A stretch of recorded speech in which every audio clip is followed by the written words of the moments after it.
So after talking to thousands of crypto investors on this channel, one pattern is impossible to ignore. Those who keep losing in crypto aren't unlucky, they're thinking about investing the wrong way. They chase money-making opportunities, panic the second something goes wrong, and they make simple mistakes they didn't even know existed, and it always leads to the same outcome. They lose money. Because the secret to making money in crypto isn't picking better coins, it's making less bad decisions.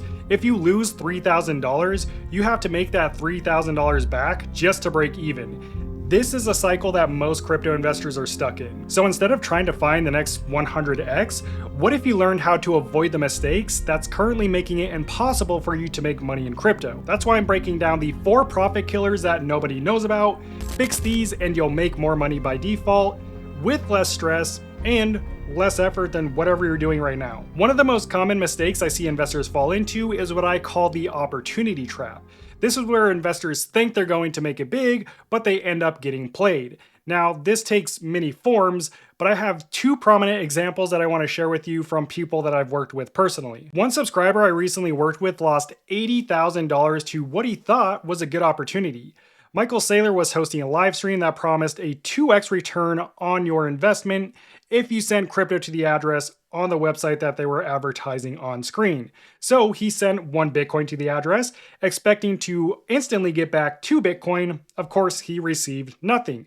And he wasn't actually watching a Michael Saylor live stream, it was a scammer. And the scammer was using a real Michael Saylor video along with an AI Michael Saylor voice to trick people into sending crypto to the live stream, promising returns. And the worst part about this scam is that it's live every single day on YouTube. Another investor I worked with was contacted by someone on social media claiming to be a professional trader. But instead of scamming him immediately, she built a romantic relationship with him over a period of several months to gain his trust. She'd send him goodnight texts, pictures, and they'd even talk on the phone. He thought he had it good. He was making money and he had a new girlfriend.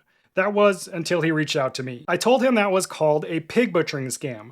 First, they gain your trust, then they get you to invest a lot of money over a period of time, and then eventually they run away with your money. Now, fortunately, when he reached out to me, he was still in control of his crypto, and he had invested a few $1,000s at this point. But after I guided him, he was able to get his crypto off of their trading platform and back into his possession. But both of these opportunity scams are part of a much greater mistake I see a lot of investors make, and that is getting greedy. There's no easy money in crypto, at least not so easy that you send someone crypto and then they send you more crypto back. That just doesn't exist. Never send someone your crypto. But this mistake often leads into the next profit killer that I call the rescue trap. Oftentimes, when an investor gets scammed or loses crypto because of user error, they seek professional help to recover their crypto. This is where crypto recovery services come in. These are companies or individuals who claim to be able to retrieve your crypto after it's lost or stolen. I've seen a few of our subscribers work with these self-proclaimed crypto recovery experts, and what ends up happening is what the FBI calls a double dip scam. This scam targets victims who have already lost money to another scam or to making a silly user error. And the reason this scam is so effective is because a victim is usually in a panic and they're looking for the quickest solution to recover their crypto, and they don't care what it costs. Scammers pose as recovery agents for popular crypto platforms, law enforcement, and they even run paid social media ads to target potential victims. Usually they'll charge an upfront fee to start the recovery process, and then once they get payment, they'll either run away with your money and you've just gotten double scammed, or they'll request additional fees and you get triple scammed. But here's what you need to know. If your crypto is ever lost due to a scam, a hack, or you just sent it to the wrong person, the odds that you're going to get it back is virtually zero, because the nature of crypto transactions is immutable. That means everything that happens in crypto is permanent. Once a transaction is confirmed, it's a done deal. There's no chargebacks, there's no getting your crypto back, it's gone. And that's that. Even the FBI warns against paying these fake recovery services. They actually recommend reaching out to your local law enforcement and filing a report with them, and also filing a report on the FBI's Internet Crime Complaint Center. But just know when you file these reports, it's not so that law enforcement will help you, because they're not going to help you, but it's more just so that you're documenting what happened. Ultimately, once your crypto is gone, don't expect to ever see it again. Okay, now this next mistake is what I call the comfort trap, and more than 70% of crypto investors are making it, and they don't even know it. And more on this statistic in a minute. Before making this video, I created a poll and asked our community, how much crypto have you lost since getting into the space? Out of the 1,000 investors who chimed in, more than 50% have lost anywhere from $1,000 to $100,000. And after reading through the comments, I noticed several investors claim to have lost crypto on a popular crypto exchange called Voyager. Voyager was an extremely reputable crypto exchange with more than 3.5 million users and billions of dollars worth of assets that they handled. But in late 2022, they collapsed and had to file bankruptcy. This left them unable to repay customer funds, which led to frozen accounts and a lot of lost crypto. And like one investor said who commented on the poll, everyone who was affected by the collapse got a little back from the settlement, but it was nothing compared to the amount they held on the exchange. In his case, he lost 6 figures. But Voyager isn't the only crypto exchange that has led to massive losses. BlockFi, FTX, Celsius Network. These are just a few other popular examples that have left users high and dry. This leads us to the core issue, which is trusting centralized crypto exchanges to hold your crypto.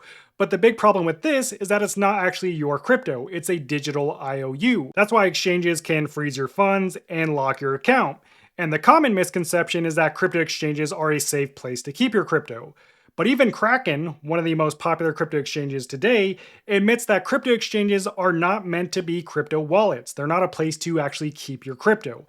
They're made for trading, and that's it. Nothing more. But crypto exchanges are a business. To stay open, they have to make money. And they do, a lot of it. Crypto exchanges have successfully created a comfort zone for beginners.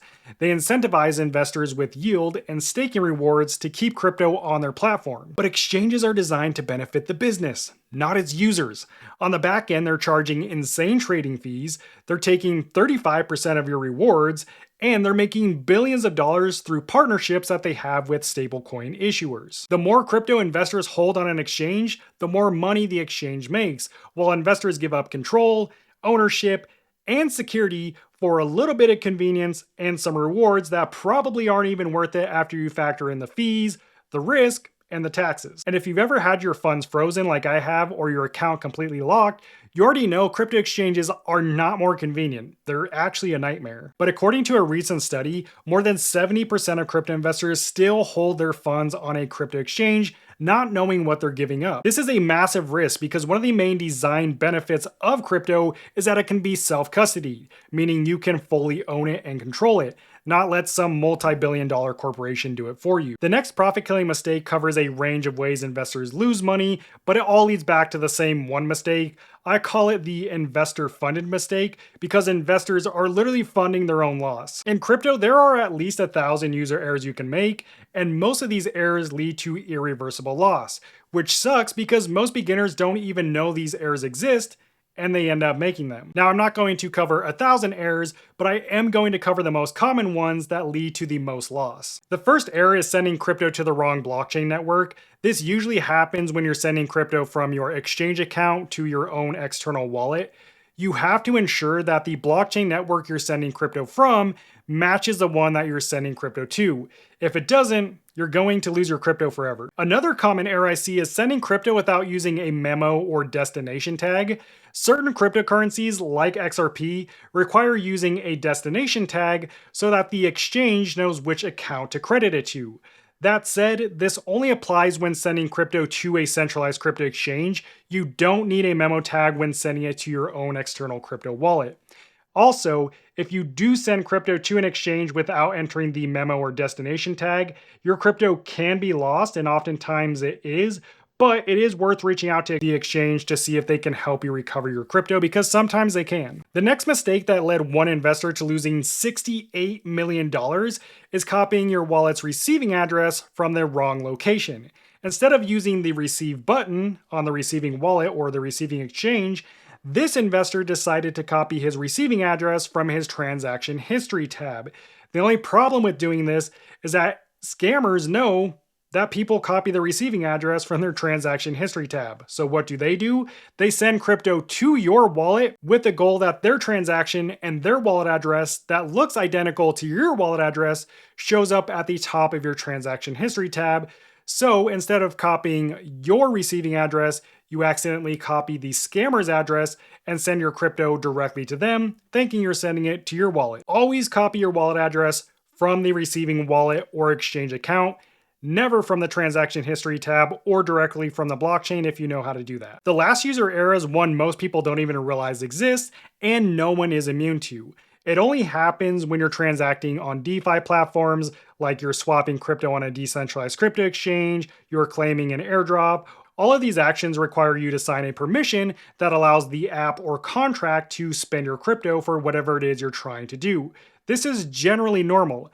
However, there are things or transactions that are malicious, and when you sign those, that's how your wallet gets drained. This is known as a malicious transaction approval, and it looks like any other crypto transaction. But instead of allowing the contract or platform to take a little bit of your crypto, you're actually granting a scammer access to your entire crypto wallet so they can drain your entire wallet, often within minutes. This is one of the hardest scams to detect, if you can detect it at all, which is why it's such an effective scam, and it often leaves investors wondering how the heck their wallet got drained. Most of them never figure it out. Okay, this is all great, but you're probably wondering, how does this make me a better crypto investor? Well, it's simple. All four of these profit killers are really the same thing. User error ultimately prevents you from ever being able to make money in crypto, and scams are a version of user error. Look at it this way. In 2025, about 560 million people worldwide own crypto.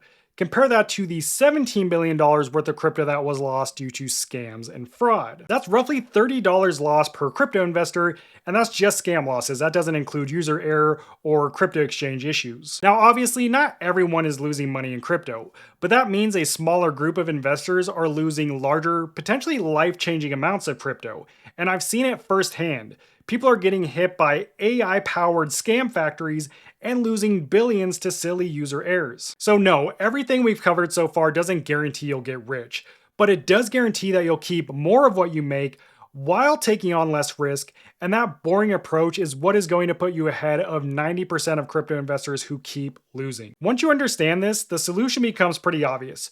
Should you be focused on trying to find opportunities that will 100x your portfolio while risking everything you've invested up until this point? Or should you focus on finding a few coins that you have conviction in and learning how to secure them long enough so that you can take profit once they do go up in value? I've personally had the best luck focusing on the boring stuff, securing what you already have and allowing it to grow over time. But knowing what you know now still isn't enough. You need to take all of this and apply it to your current investment portfolio. Along with continued education, I wouldn't have been able to secure my investments for the past 6 years and continue to build my portfolio without using a cold wallet. It's no secret that cold wallets are the best way to secure your crypto investments. They're virtually impossible to hack, and when used correctly, by avoiding all the stuff we covered in this video, you're setting yourself up to keep your investments safe for years to come. But there is one downside to using cold wallets, and that is user error.